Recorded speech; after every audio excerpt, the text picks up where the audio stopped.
Hello everyone, welcome back to our channel. আজ ঝুল শাকের একটা রেসিপি নিয়ে আপনাদের মাঝে চলে আসলাম। তো চলুন সরাসরি আমরা রান্নায় চলে যাই।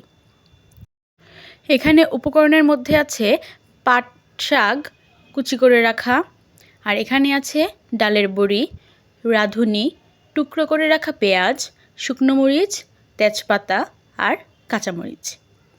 এগুলোই আজকে আমাদের শাকের উপকরণ। তো এখানে একটা কড়াই বসিয়ে কড়াইটা গরম হবার পর এর মধ্যে পরিমাণ মতো তেল দিয়ে নিলাম।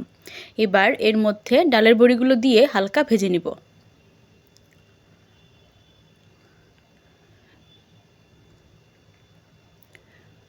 ডালের বড়িটা হালকা ভেজে আমরা উঠিয়ে নিব। এবার ওই তেলেই দুটো শুকনো মরিচ দিয়ে দেওয়া হলো। শুকনো মরিচটা একটু ভাজা হওয়ার পর এর মধ্যে তেজপাতা দিয়ে দেওয়া হলো। এবার রাঁধুনিটা দিয়ে দিতে হবে। এগুলো হালকা নেড়েচেড়ে দিতে হবে। এবার টুকরো করে রাখা পেঁয়াজগুলো দিয়ে দেওয়া হলো। পেঁয়াজগুলো হালকা ভেজে নিব আমরা।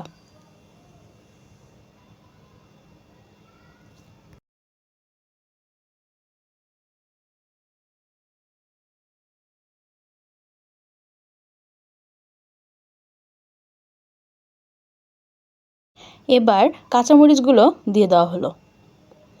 হালকা একটু নেড়েচেড়ে নিতে হবে।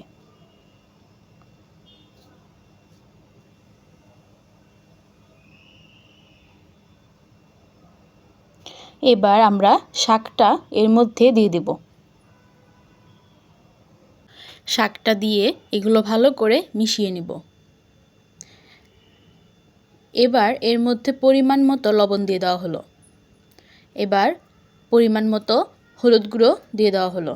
এবার এগুলোকে ভালো করে আবার মিশিয়ে নিব।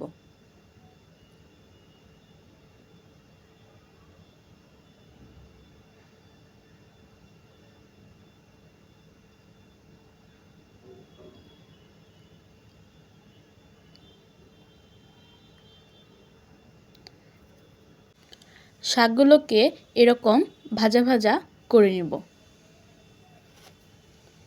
শাকগুলো যখন এরকম ভাজা হয়ে যাবে তখন এর মধ্যে আমরা জল দিয়ে দিব। জলটা যে যার পরিমাণ মতো দিয়ে দিবেন। এবার এগুলোকে ভালো করে একটু নাড়াচাড়া দিয়ে নেওয়া হলো।